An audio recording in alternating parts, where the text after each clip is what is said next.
Lectura del profeta Jeremías. Palabras que recibió Jeremías del Señor.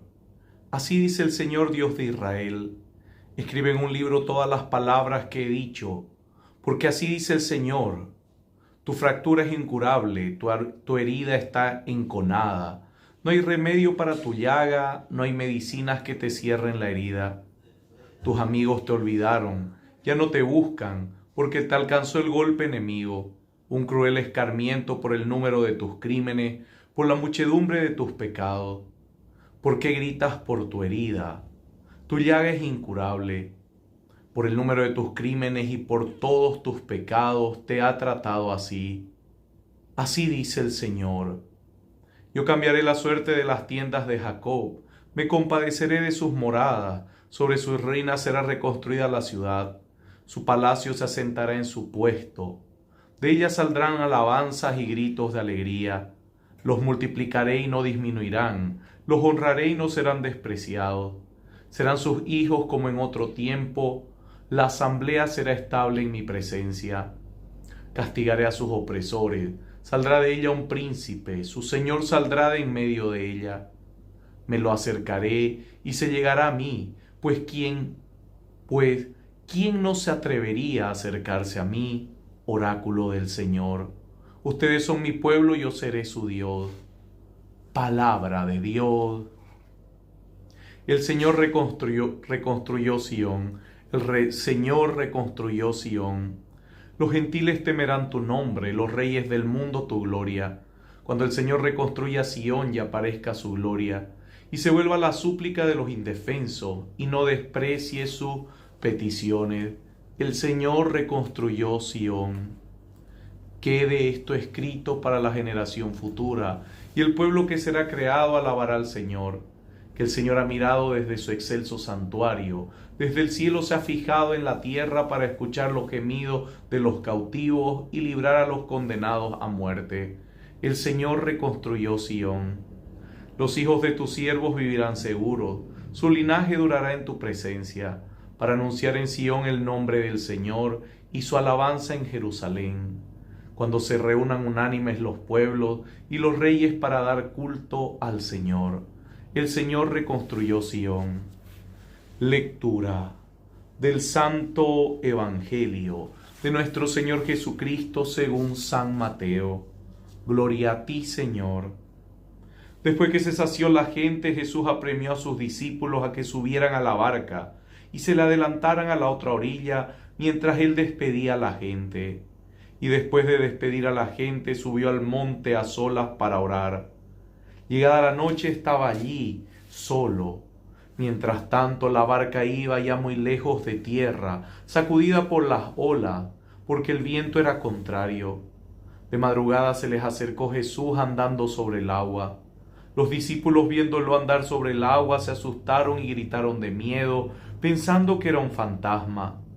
Jesús les dijo enseguida: ánimo, soy yo, no tengan miedo. Pedro le contestó: Señor, si eres tú, mándame ir hacia ti andando sobre el agua. Él le dijo: ven. Pedro bajó de la barca y echó a andar sobre el agua acercándose a Jesús. Pero al sentir la fuerza del viento le entró miedo, empezó a hundirse y gritó: Señor, sálvame. Enseguida Jesús extendió la mano, lo agarró y le dijo: ¡qué poca fe! ¿Por qué has dudado? En cuanto subieron a la barca, amainó el viento. Los de la barca se postraron ante él diciendo: realmente eres Hijo de Dios.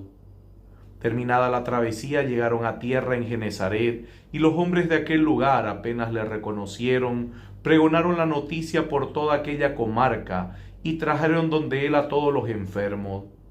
Él les pedía tocar siquiera la orla de su manto, y cuantos la tocaron quedaron curados. Palabra del Señor. Gloria a ti, Señor Jesús. Bendito sea el Señor en este día. Queridos hermanos, no importa el tiempo en el cual Dios se manifiesta, no importa el tiempo, los años, la edad, la forma, las generaciones, lo que importa es que Dios siempre está atento a nuestra vida. Miren, en la primera lectura vemos cómo en años, muchos años atrás, en situaciones precarias, en situaciones de desierto, cuando no había la modernidad, no habían los medios, no habían las cosas que ahora tenemos, Dios se manifestó a su pueblo que le había dado la espalda y lo ayudó a salir de la miseria en la que estaba andando, de las persecuciones, de los abusos, de los exilios.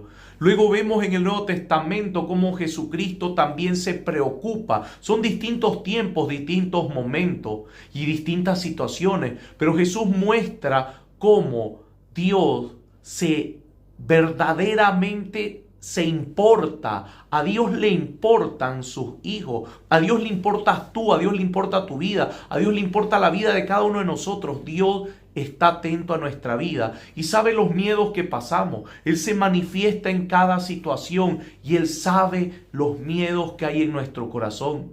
Sabe que la humanidad sufre. Él sabe que la humanidad le cuesta enfrentar. Él sabe todo lo que hay en nuestra vida y sabe cómo nos cuesta a nosotros resolverla. El despertar el día a día, el abrir los ojos, el ver tu vida, los años que han pasado, analizar tu vida, tu hogar, tu familia, las decisiones que has tomado, el tener trabajo, el no tenerlo, el estar desesperado porque tienes alguna deuda. El Señor lo sabe. El Señor lo sabe y una de las cosas que Él más quiere es que tú entiendas que Él no te ha abandonado, pero también entiendas que tienes que enfrentar tus miedos. Pedro camina sobre las aguas. Pedro hace lo que ninguno de los otros apóstoles hicieron. De los 12, el único que caminó sobre las aguas fue Pedro. ¿Qué significa? Los otros 11 se quedaron mirando lo que Pedro se animó a hacer en nombre de Jesucristo. 11 no lo hicieron, Pedro lo hizo. Pero incluso en medio de haber hecho lo que otros no se animaron a hacer, antes de poder llegar hasta Jesús, Pedro se hunde. Él sabe nuestros miedos. Él conoce nuestros miedos. Él sabe lo que estamos pasando. Es por eso que hubo un estudio interesante de la psicología que hablaba sobre las dificultades aceptables, sobre las dificultades que nos ayudan a nosotros a hacernos más fuertes, no a hundirnos. Por lo general, cuando nosotros escuchamos dificultad o escuchamos problemas, ya en ese sentido ya vemos algo grande que nos pesa. Pero estos psicólogos comienzan a analizar las distintas guerras que hubo. Claro, analizan todas las guerras que hubo, todas las situaciones de guerra que quedaron, los distintos pueblos, ciudades, las poblaciones que quedaron vivas, y fueron analizando cómo reaccionaban ante las situaciones de guerra y sacaron algo interesante, ya que los que estaban más alejados de los lugares donde hubo balaceras, donde hubo muerte, donde hubo bombas, explosiones continuas, eran los que más miedo todavía guardaban. Las personas que estaban medianamente cerca tenían cierto recelo, pero tenían incluso miedos, traumas, pero era más fácil resolverlo.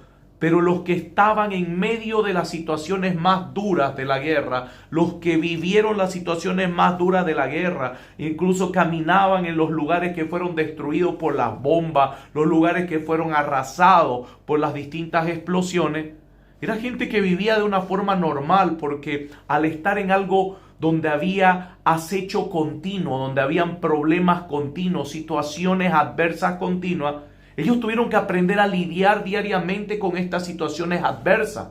Mientras que los primeros casi no tuvieron que lidiar, solamente con el miedo de la noticia de que podía llegar una bomba que nunca llegó. Los del medio que un día atacaban, una semana no atacaban, no eran continuos estos acechos. Pero los que estaban en el lugar tenían un continuo ataque, continua violencia, continua matanza, continuas explosiones. Eran situaciones adversas que machacaban y machacaban el día a día. Estas personas que estaban cerca en el lugar donde fue lo más duro y lo más difícil, son personas que aprendieron a resolver el vivir en medio de la adversidad, hasta el punto que las bombas incluso que no explotaron, los niños jugaban en medio de esas bombas, los niños jugaban en medio de los huecos que quedaron, de los hoyos que se formaron de las grandes explosiones. y no sentían miedo, dormían tranquilos, se despertaban tranquilos, hacían sus actividades tranquilos, cosa que los que vivían alejados tenían traumas, no podían dormir, tenían ese sentimiento de que algo malo iba a suceder, mientras que los que estaban en el lugar no.